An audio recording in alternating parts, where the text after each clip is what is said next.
The Star Child, dedicated to Miss Margot Tennant, Mrs. Asquith.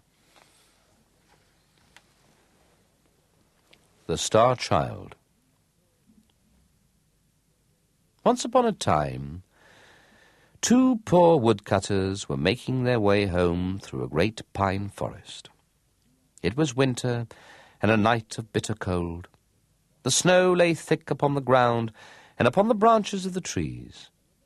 The frost kept snapping the little twigs on either side of them as they passed, and when they came to the mountain torrent, she was hanging motionless in air, for the Ice King had kissed her. So cold was it that even the animals and birds did not know what to make of it. "Ugh!" snarled the wolf as he limped through the brushwood with his tail between his legs. "This is perfectly monstrous weather. Why doesn't the government look to it?" "Weet, weet, weet," twittered the green linnets. "The old earth is dead, and they have laid her out in her white shroud." "The earth is going to be married, and this is her bridal dress," whispered the turtle doves to each other. Their little pink feet were quite frost-bitten, but they felt that it was their duty to take a romantic view of the situation.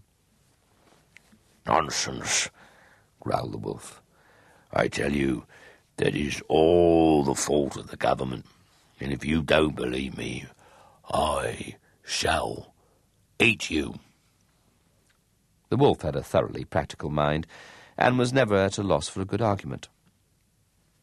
"Well, for my own part," said the woodpecker, who was a born philosopher, "I don't care in atomic theory for explanations.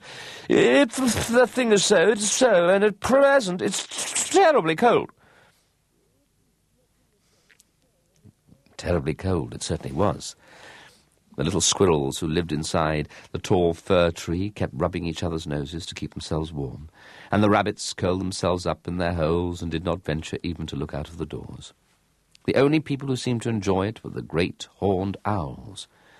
Their feathers were quite stiff with rime, but they did not mind, and they rolled their large yellow eyes and called out to each other across the forest, "To-wit, to-woo, to-wit, to-woo. What delightful weather we're having." On and on went the two woodcutters, blowing lustily upon their fingers and stamping with their huge iron-shod boots upon the caked snow. Once they sank into a deep drift and came out as white as millers are when the stones are grinding, and once they slipped on the hard, smooth ice where the marsh water was frozen, and their faggots fell out of their bundles and they had to pick them up and bind them together again. And once they thought that they had lost their way, and a great terror seized on them, for they knew that the snow is cruel to those who sleep in her arms. But they put their trust in the good Saint Martin, who watches over all travellers, and retraced their steps and went warily. And at last they reached the outskirts of the forest, and saw, far down in the valley beneath them, the lights of the village in which they dwelt. So overjoyed were they at their deliverance that they laughed out loud, and the earth seemed to them like a flower of silver, and the moon like a flower of gold. Yet, after that they had laughed, they became sad, for they remembered their poverty, and one of them said to the other, "Why did we make merry, seeing that life is for the rich, and not for such as we are? Better that we had died of cold in the forest, or that some wild beast had fallen upon us and slain us."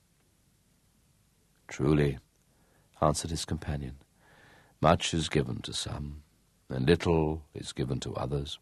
Injustice has parcelled out the world, nor is there equal division of aught save of sorrow." But as they were bewailing their misery to each other, this strange thing happened.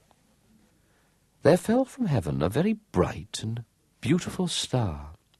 It slipped down the side of the sky, passing by the other stars in its course, and as they watched it wondering, it seemed to them to sink behind a clump of willow trees that stood hard by a little sheepfold no more than a stone's throw away.